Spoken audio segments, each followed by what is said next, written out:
Hey guys, Chris with Nichols Retirement Empire. Um, this is the time of year when my views on my education videos about why teachers quit starts going through the roof. Because it's on into the school year, it's getting near the semester, kids are acting out, it's getting tougher and tougher. And this is just a time when they're starting to think, do I want to keep doing this? Do I want to be back next year? I'm going to continue my series with this, and today's video is going to be called Why Teachers Quit Great Ideas. Great ideas. This is what I mean by great ideas. One of the presidential candidates, and I'm not going to name who it is because it really doesn't matter, has this idea, and I'm sure that she didn't think this up on her own. There have to be other people that think this is a great idea. That they want to extend the school day until 6 p.m. at night. Usually people that have these great ideas, what they want to do is they want to tell you that, well, this is just what's best for kids. And that's supposed to be the argument that ends all other arguments. Okay, we're doing in education, when you say we're doing what's best for kids, means that it doesn't matter what else happens. And I haven't done any research. I just know what they're thinking. I'm sure they think by keeping them there till 6 o'clock that this will be a time for the kids that are in poverty, that they can get 3 meals. Okay, 3 free meals at school during the day, and so we're taking care, making sure we're wiping out hunger. They are thinking that this will be a time where it will be safe. The kids will be in a safe place. They won't be out there alone in a house with nobody watching them. This would be a good time for kids to have extra help that need to help with studying, or they need help doing their homework, or they need help, extra academic help. Or it could be that the kids are overweight now, so we need to try to make sure that they have more activity, and they can, this would be a time that they can play. They can go out, they don't get recess during the school day. Well, this would be a time they can go in a gym and they can play, or they can go outside. There's just all kind of things that they're thinking that they can use this time for, and that they can do. So this is a great idea. I don't know that this would ever get passed. But I could see it. I could see it getting passed. I could see it getting approved. But here's how these great ideas work. In education, there are all these people whose job it is to come up with great ideas. That's all they do.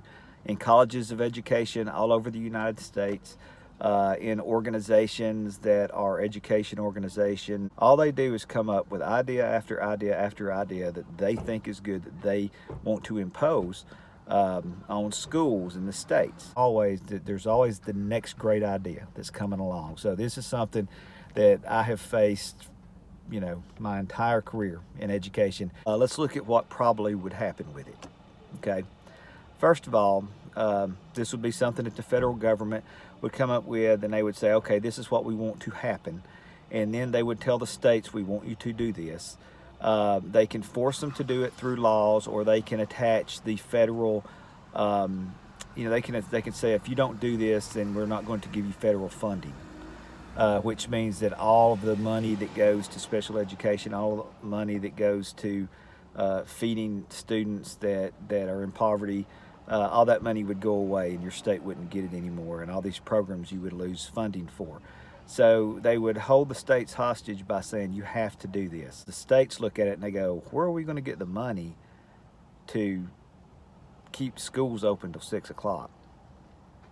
Because they're thinking about, do the teachers have to do it, or do we have to hire another group of people that will come in and work 2 hours a day? Where are you going to find and staff all these people that are going to take care of all these kids for 2 hours a day? And pay them. So you have that extra cost. You have the problem with finding the people that are qualified to do it. You have the issue of paying for the facilities. You have the issue of paying for the food and having the cafeteria workers there an extra amount of time. You have the issue, there's just money. This would be, for somebody, it would be a gold mine. But for the states and for the taxpayers, it would be a huge cost. The states go, we can't pay for it. They're like, well, you have to, because if you don't, you're depriving students of their free and appropriate public education, or you're just depriving people of their civil liberties. So they would dictate that to the states, force the states to pay for it. they would fund some of it, but they wouldn't fund all of it. It's a great idea for the kids that are in special education and they really need extra help, attention or more counseling or more whatever. And then they start writing this into students' IEPs that they should have an extended day that goes till 6 o'clock, and that during that extended day they should have more academic support and things like that. So once they start writing it into these individualized education programs for these students, then it becomes, it's not just a good idea anymore. Now it has become an entitlement. Then once you start doing that, you have to do it forever. And people, when I tell them stuff like that, they think, that's crazy. I mean, if it doesn't work, you would just quit doing it. No, once you start doing something in the government and once you start doing something in educational circles, you can't just try something and see how it works out. Once you begin doing it, you have to keep doing it forever. Look at how courts operate. They back that up all the time. If the federal government starts providing a certain program and then the federal government decides to cut it out, then somebody will sue them for what they're doing, and then the courts back that stuff up all the time. But no, you can't quit providing this service. It's called, it's kind of like setting a precedent.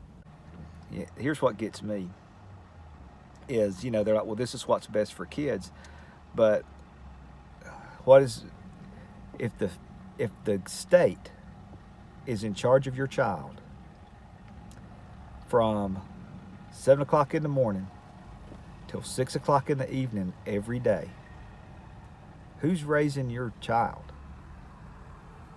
Who's instilling, morals, and who's instilling what's right and wrong, and where's your child learning how to function in society? At the school. That is not the school's responsibility. That is not some teacher's responsibility. That is your responsibility as a parent. There are things that I didn't want my children to learn at school.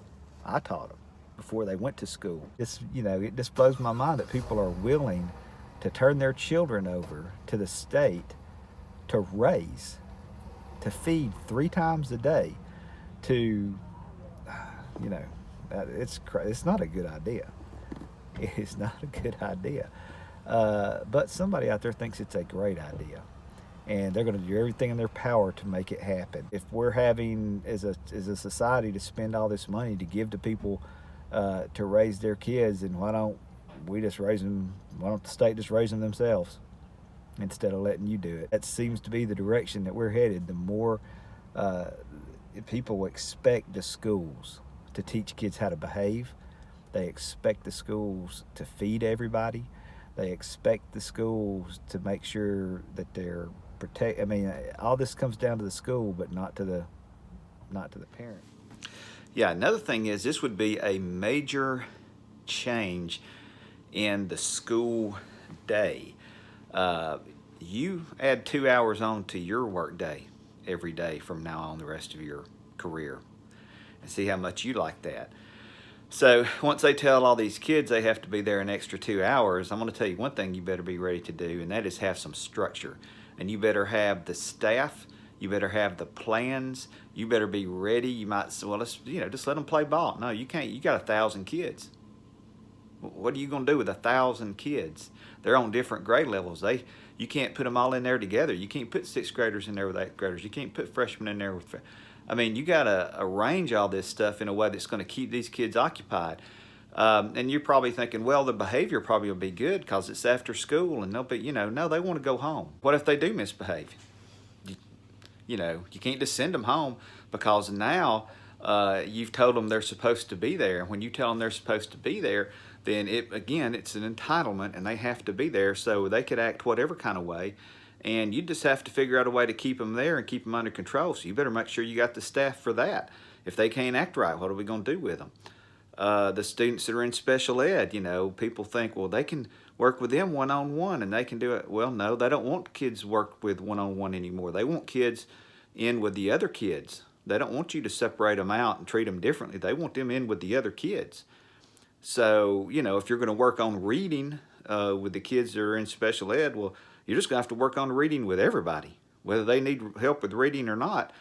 You're not going to be able to take those kids and separate them out from everybody else and say, okay, you guys got to work on reading and everybody else gets to go out and play ball. That's not going to work. Here's an example of one they came up with a few years back, and a great idea. They got the idea that we needed to weigh all the kids, and because they're getting overweight, so we need to weigh them. Well, I sat down and I calculated how long it would take to weigh the kids and how much it would cost in lost time, and it was something astronomical. I mean, it was crazy. It was crazy the amount of time. It was like 11 days or something out of the school year to weigh these kids. And that was years and years and years ago. And you know what? We still weigh those kids every year. And you know what we do with that information? Nothing. But we weigh them every single year. Weigh those kids in PE. And with all these ideas, every time they come up with like this one, there's going to be a lot of documentation involved in this. You don't just do it. You have to document it. You have to show the federal government you're doing it, and you have to prove it. You have to have funding for it, and you have to keep that funding all separated from the funding that you have for the regular school day. And it's federal money, so you can only do certain things with it, and it becomes very complicated. But you have to show that you are actually using this money for what it's supposed to be used for, and that you are actually doing the program. Then you have to show them how the program is doing, and what the effect of the program is, and is this helping? And you know what? It don't matter if it does help or it doesn't help, because they're not going to stop. It doesn't matter if it has no effect whatsoever on the school's performance or behavior or anything, they'll keep doing it. Great ideas. That's why teachers quit, because we get tired of all these great ideas. You guys have a good day. Why teachers quit. Nichols Retirement Empire.